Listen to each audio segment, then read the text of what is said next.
Welcome to 2 Hours No Traffic, a New York, Philadelphia sports podcast.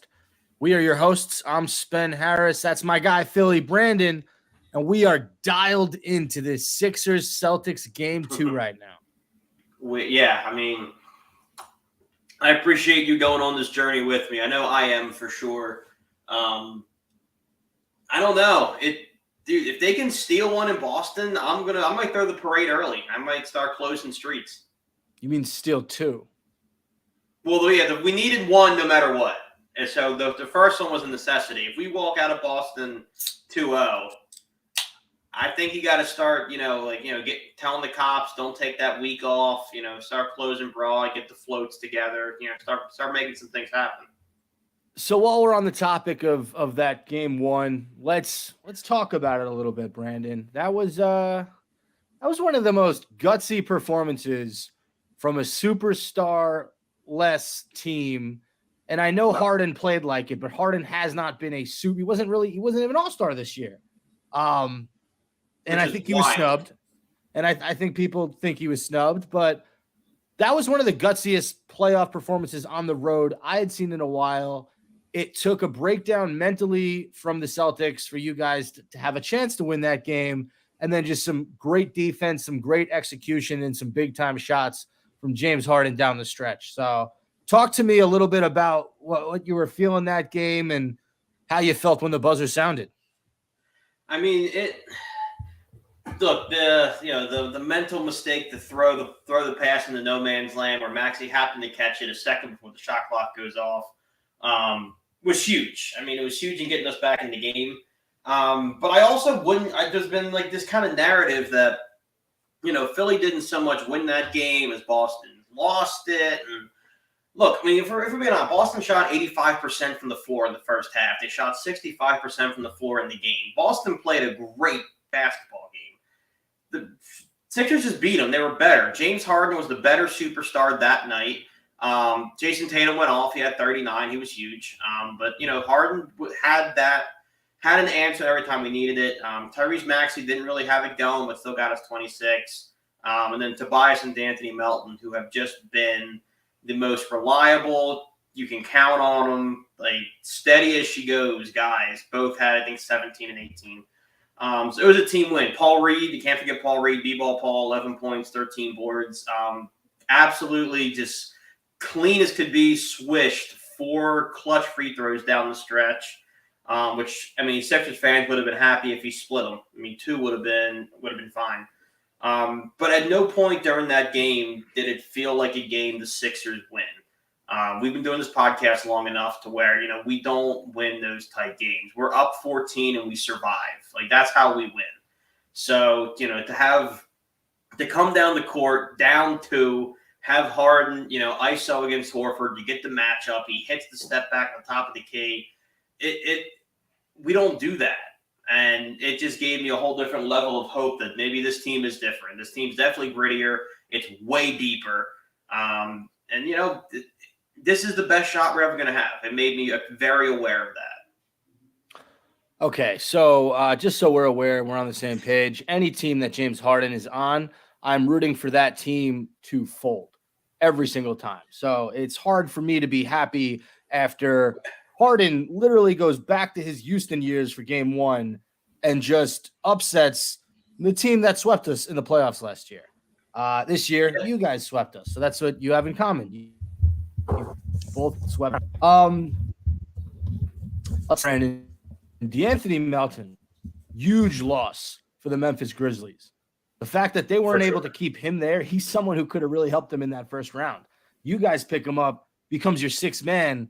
He hits open shots. That's all you need guys to do in the playoffs is hit open shots. He hits open shots. And I'll tell you what I love about Paul Reed. He's one of those guys in sports.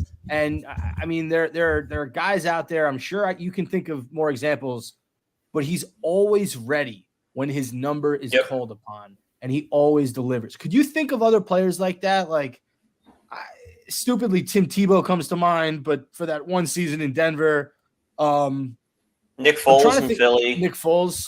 We have him on ice for an entire season. He comes out. What about Chad Henne for the Chiefs? Chad Henne, yeah. I mean, asked to do a lot less, but yeah, I mean, he's been like a stopgap here or there. I have the perfect one, by the way. It's Cam Thomas. Well, Cam Thomas plays like 7 games a season, and he scores like 40 in 7 of them, in 4 of them. Yeah, I mean, granted, that's he's somebody who wants to do it all the time, and the Nets won't put him in, but that's a separate issue. But yeah, I mean, look, B-Ball Paul was a completely raw prospect out of DePaul of all places. G League hero, kind of an NBA screw up. I've always loved Paul, but I mean, his first 2 seasons, he had all the talent in the world, but they couldn't play him because he kept making stupid mistakes. He'd get into foul trouble. He would take ill-advised shots. And this year, he's kind of mastered his role. And I think guys like PJ Tucker have been enormous for Paul because he rides him really brutally during the game. I mean, there's a famous clip now on the sideline with PJ Tucker looking at him and saying something I can't say, but it was just kind of like, get your head right. Like, where normally you don't have, we never had that accountability. We have a vet now who can lay into these young guys, and they respect them and they listen. And then Paul went out, got 2 offensive rebounds, and hit 4 huge free throws. But that's why this team is it's healthier, both physically, emotionally, mentally, and deeper than we've ever had. So, I mean, and Paul's a big part of that. Yeah, and looking at it from the other side, if you're the Celtics, I mean, obviously they're up 9 right now with about 10 minutes left in the second quarter. This is a must-win for them. And going back to that game 1, I don't even really blame Malcolm Brogdon for the turnover. The ball should not have been in his hands. It was like they were running a set with less than 30 seconds, 50 seconds left. That's not what you do in the final 2 minutes of the NBA. You give the ball to your superstars, you set a pick and roll, and you go from there. But the fact that they were literally doing a weave to the point where Brogdon's like, okay, oh shit, Tyrese is on my team. Like, you put him in that position. I don't know why they just didn't give the ball to Tatum or Brown and say go. Yeah, unless you're coming out of a timeout in the final 2 minutes, you don't run. Like you say, you don't run a set. Even with that last Harden play, I'm trying to think what it was. It was offensive rebound and the defensive rebound, Paul Reed, and I was like, timeout. Like, put a play together.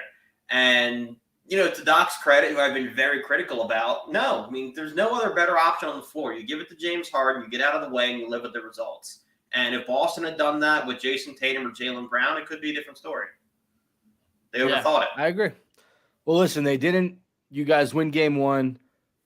We're watching game 2, so there's not a lot we can talk about yet. I'll get your thoughts in a minute. But, Brandon, we got to acknowledge a Philadelphia 76er finally getting the acknowledgement that they deserve. Joel Embiid is your 2022-2023 NBA MVP. How does that feel, Brandon, to finally have him win that award? It's such a weird feeling because Joel Embiid is better than me at everything. But the whole city feels this way. I've been seeing it on Twitter. I've been seeing it on the videos. Like, this is a guy who we look up to. And yet there's this weird, like, I don't know, like fatherly pride kind of thing where everyone's like, God, I'm so happy for him. He deserves it. He's been through all this, like looking not down on Joel, but like, it's hard to explain, to look up to somebody and also be like super proud of him. But just thinking, like, he didn't start playing basketball until he was 15.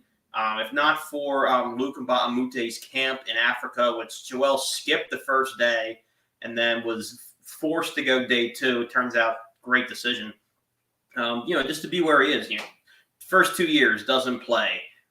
He's got, the Colangelo burner accounts saying to build around Ben, trade Joel. He loses his brother in 2014. He's all the toxicness in the media, Shaq and Charles, grilling him. Like, the dude's been through everything you can been through before winning an MVP. And just to see him finally break through and get it and, break down when he won and just, happy tears and seeing James and all the guys hugging him. And I don't know, you feel so good for a guy who I like Jokic. I'm not saying he didn't do it the right way. I think he did too. But just anytime you see somebody do it the right way, like Joel did, and stay in one place and give it all for Philadelphia and lay his body on the line, and to get rewarded, I don't know, it's really fulfilling for everybody involved.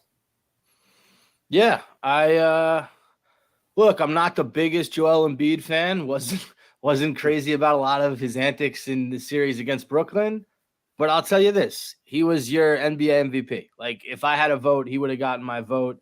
Jokic was stellar this season, but every time Embiid stepped on the court, he was giving you like 35 and like 15. Yeah. I know that it's not what he averaged, but like Close. every time he played the Nets, close. He killed us. He absolutely destroyed us. We had no answer for him. Neither did any other team in the leagues. And he put it all together this season. So I think it was rightfully earned, well-deserved for him. Now he's just got to worry about getting out of the second round. And so do you. Yeah, I mean, that's what it turns to. And I think, he had the right idea where he said, we're going to celebrate for 5 minutes and then we're going to get back to work. And Tyrese Maxey has a great podcast called Maxey on the Mic that I listened to. And he said that was pretty much how it went, was, everybody get all your emotion out, scream, cry, clap, whatever. And then once you're done doing that, we're done celebrating this. Like, all that matters is getting that around too. I do want to point out, just because, we've had this discourse on this podcast an awful lot with, what kind of, character James Harden is. And, he certainly has his flaws. For whatever the reason, Philadelphia has made him want to be a fantastic teammate. I don't know if it is the accountability the city kind of holds you to, or, the Embiid effect, or what it is. But, I mean, he got Joel a Rolex for winning MVP. He was the first guy to go hug him. In his press conference, Joel said, he was like, look, he'll never say it, but, Harden made it his personal mission to make sure I win MVP. And when you watch him play, it's obvious. I mean, I think Harden defers to Embiid too often in some cases. I think James should be more than just a glorified point guard. But you can tell, there's something with those two guys, but there's an immense level of respect between James and Joel.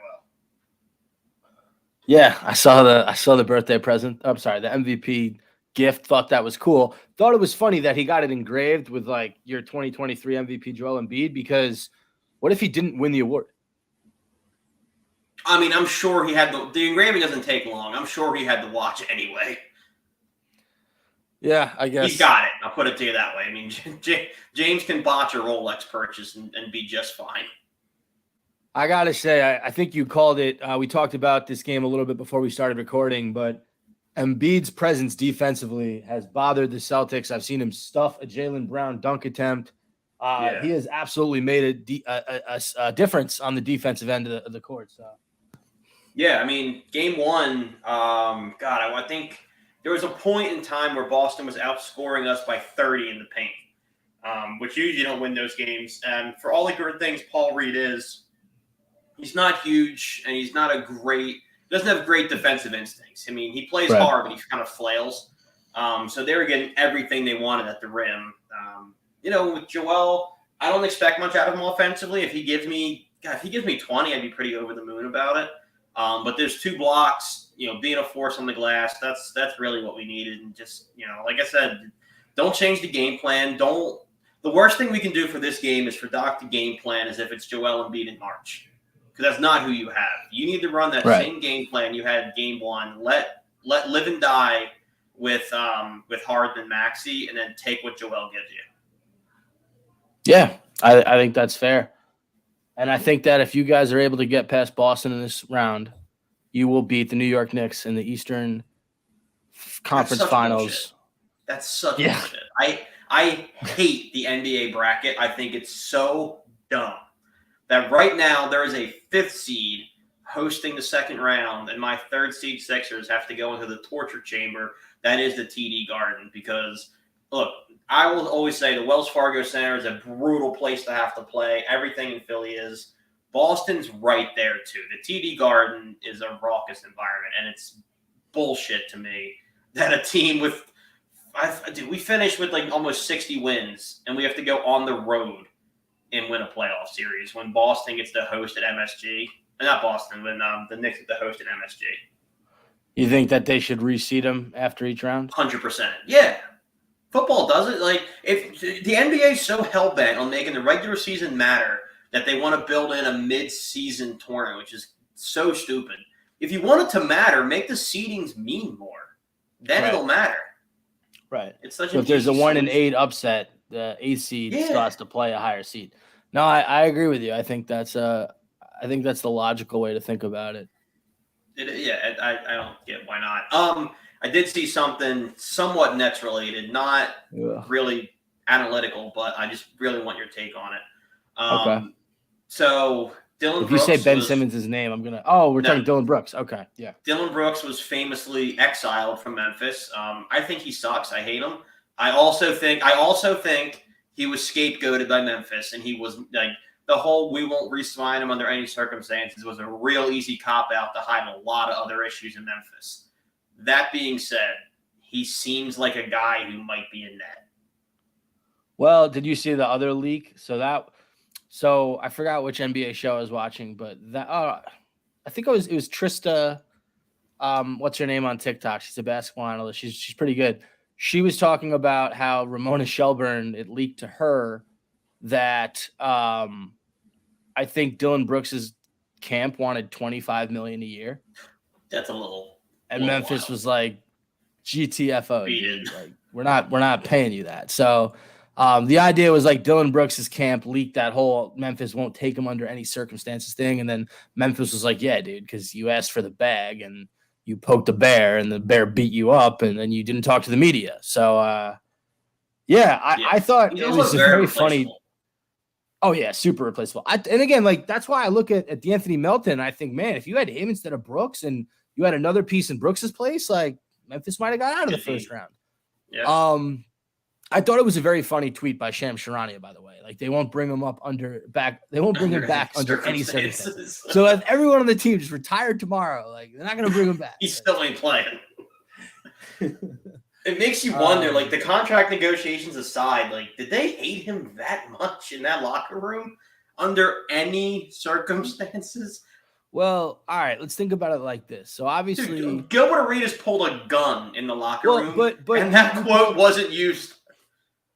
You called him the scapegoat, right? So yeah, like John Morant brought so much bad publicity to the Grizzlies this year with his actions. It's fair, like, and you get to the biggest stage, round one against LeBron and the Lakers, and the story isn't John Morant. The story's your fifth best starter riling up one of the top 3 players of all time and then getting his butt kicked.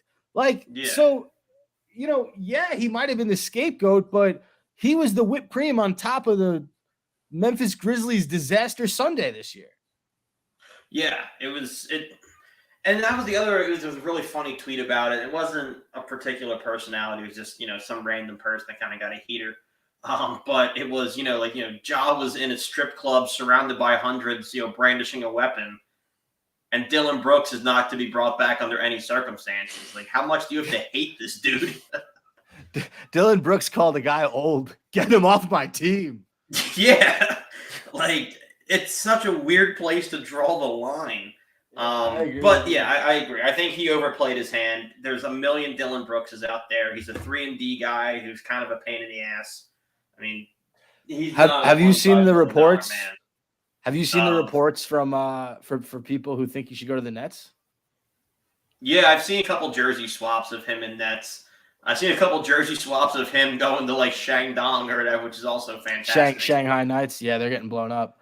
Is it what is it? The Shanghai Sharks? Shanghai Sharks. Yeah, Shanghai Sharks. Yes. Yeah. Shanghai Knights is an old movie with Jackie Chan and Owen Wilson, so don't want to get them confused. What would your gut reaction be when you see that Shams tweet that Brooks is signing with the Nets? Let's say he's not getting 25, but let's say they pay him. Let's say they give him a half. Let's say they give him 12. I think it'd be very funny. I think that if you go down that route of your Sean Marks, like you're giving the Nets so most of the NBA already doesn't like the Nets, or at least didn't like the Nets. You get a little bit more likable with guys like Mikal Bridges and Cameron Johnson, where these like fun-loving guys, like they're not jerks, they're still young, if you get Dylan Brooks, you immediately go back to being like one of the more hated teams in the league. Yeah, immediately. So, and he's not that good. So I don't really. Also, his he's camp not what you're missing or, either. You guys are stupid with like wings. Yeah, you've never had an interior presence. We don't need Dylan Brooks. I think it was leaked by the team. I forget which side leaked it, but like basically he wants a bigger role in the offense. And he's like, yeah, like I can do a lot more. It's like, buddy, you can't. You're not good enough at what you're asked to do. Now you want to start adding tasks. It's just like, I think it's funny because, you have to be extremely confident to be in the NBA, right? Even the worst player in the National Basketball Association still probably thinks he's amazing. So, like, in Dylan Brooks' head, he's like, man, if I just got Giannis Antetokounmpo minutes, if I just had his freedom on the court. Yeah, I'd be. But it'd be like you and I, like we have regular 9 to 5s. It'd be like you and I going into like our one-on-ones with our boss and getting like below average in every category and going, but yeah, boss, why can't I handle the finances? Like, let me go sign some more deals. It's like, I just told you suck. Why are you asking for more? I think you're right. Did we want to get into football for a minute? Because both of our teams had a draft as well as the rest of the NFL. Yeah. And there's a quarterback in New York who's making a lot of daily headlines. Do you want to talk about a little A-Raj? Yeah, dude. I saw him with his the fucking like Guido chain and all. He fits right in, dude. He for sure has a house in Manasquan already. Yeah, he is super New York. No, I think I read that he was looking at houses in Jersey, and Eli Manning lives over in Summit, so maybe A-Raj has a house in Summit now. I think it's hilarious that he basically told Joe Douglas, "Hey, I'm going to sign with you, but you are going to listen to every single receiver I want you to pick up. Alan Lazard, you got him? Great. Now go get Randall Cobb." Oh, you mean for Aaron? Oh, yeah. It just like he's got the GM's balls in a vice. I think it's very funny. And I don't think New York maybe New York wins a playoff game this year, but like they're not getting out of the divisional round. So I don't think so either. I mean, with the Aaron Rodgers we saw last year wasn't a franchise saver. And I think Randall Cobb's a really nice guy. I think he's just here to Rodgers somebody to hang out with on the weekends.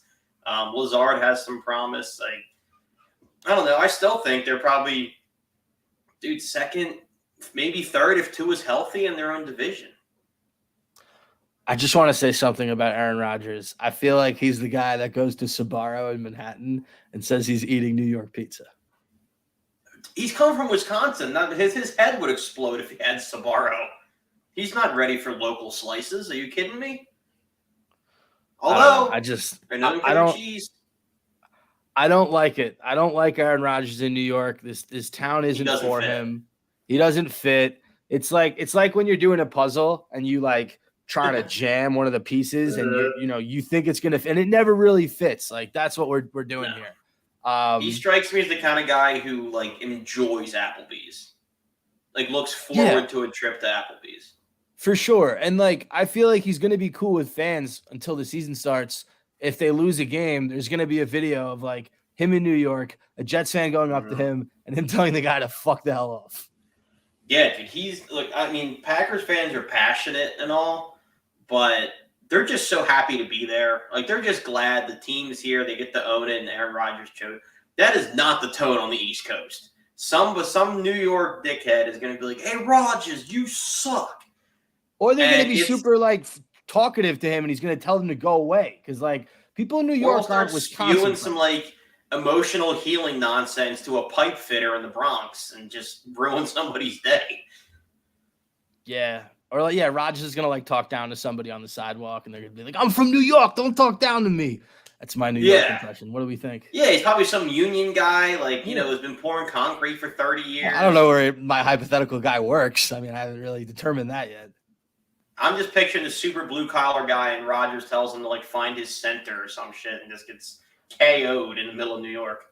All right, I like that. I was thinking of like a guy who handles stocks on Wall Street. Just like, Rodgers, you lost me 20 large. That guy probably doesn't even live in New York if he handles stocks on Wall Street. Yeah. He's training from like Greenwich or some shit.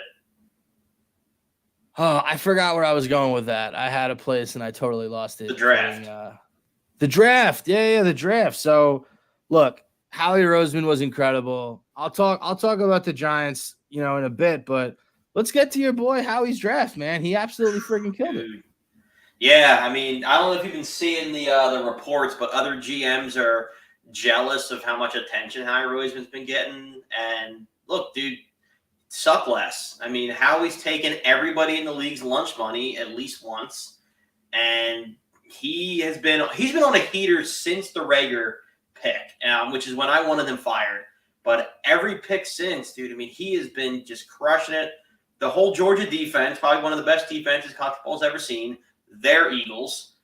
When we've needed to get O-line help, we've done it. I love that we got the safety out of, God, what do I want to say? It's either Illinois or Syracuse. It was an orange school. But he's supposed to be a guy who can play minutes this year, play snaps this year, maybe start next year. Like, dude, he did everything. And then I forgot about DeAndre Swift. Crowded running back room. Our whole running back room between Scott, Smith, Penny, and Gainwell is less than what Miles Sanders is making in Carolina. That's crazy. Yeah. I think our whole running back – actually, they're close. Our whole running back room is like 6.5 ballpark, and Sanders is making 6.5 on the dot. But we got 4 back for the price of 1. And I think DeAndre Swift is every bit as good as Miles Sanders was. Swift's a monster. Are you kidding? I drafted Swift in fantasy. I had him higher than Sanders. Well, I guess before last year. Sanders had a pretty good fantasy year. But no, look, you guys are the defending NFC champions, and you just got a little better, I think, on offense. And possibly you're almost as good on defense. And you have a lot of young talent. So Howie absolutely killed it. I thought that our guy, Joe Shane, he addressed some needs in this draft, and actually, I liked his picks. Deonte Banks, the cornerback out of Maryland. We need, somebody who can grow in our secondary. I like that pick a lot. We got this center, John Michael Schmitz out of Minnesota. Love a center with 3 names. We got Jalen Hyatt, the wideout from Tennessee. So you get a little bit faster, you get a little bit younger at receiver. And this running back, Eric Gray from Oklahoma. I like that pick too. So, yeah. The Giants are finally drafting for need, which is so refreshing to see because for so long you just didn't it was all sexy picks. Like they didn't prioritize the big boys up front. And, the second round, I'm always a big believer in build through the middle. So I would like to have seen him go the first round. Address the line, but still, you can get a lot of great linemen in the second round, and it's just nice to see they have a plan. You can see where these guys are going to slot in. You can see a methodology. Like, okay, we have this great running back. We're going to build up the line. We're going to support Daniel Jones. It's just nice. They got a roadmap now, which is nice to see. Yeah, I appreciate that. I think that's the nicest thing you've said about the Giants in years. Look, I enjoy competitive division, and I'd rather you be on our heels than Dallas. And, I have a lot of friends who are Giants fans, and I've watched you guys suffer for long enough kind of in relative anonymity. This game, we get so close. Like, every time I turn around, we're down 12. And they're like, all right, whatever, I'll deal with it later. And then I turn around again, and we're down 6, and all of a sudden I have hope. How much time do you have in your thing? I'm streaming it as well, so I have 1:45 left. Me too. Did you see that DeAnthony Melton missed 3 from earlier? He took a 3 and just completely missed everything. It was atrocious. I think you're frozen, bud. I think Brandon's frozen. So I'm back. You're back? There you go. Yeah, we both froze. Dang. I hate freezing. Same. More of a warm weather guy. Oh man, now Spence is frozen. All right, the stream's falling apart, which works out. Oh, there he's back. Okay. Either way, I unfortunately have another obligation at 9:05. Too many podcasts need Sixers experts. I got to start charging for these appearances, but I'll always prioritize this podcast first. So that has been 2 hours, no traffic, brought to you by Sideline Sports. Shout out to Joel Embiid, Emvpiiid. We will see you next week. Peace. Bye-bye.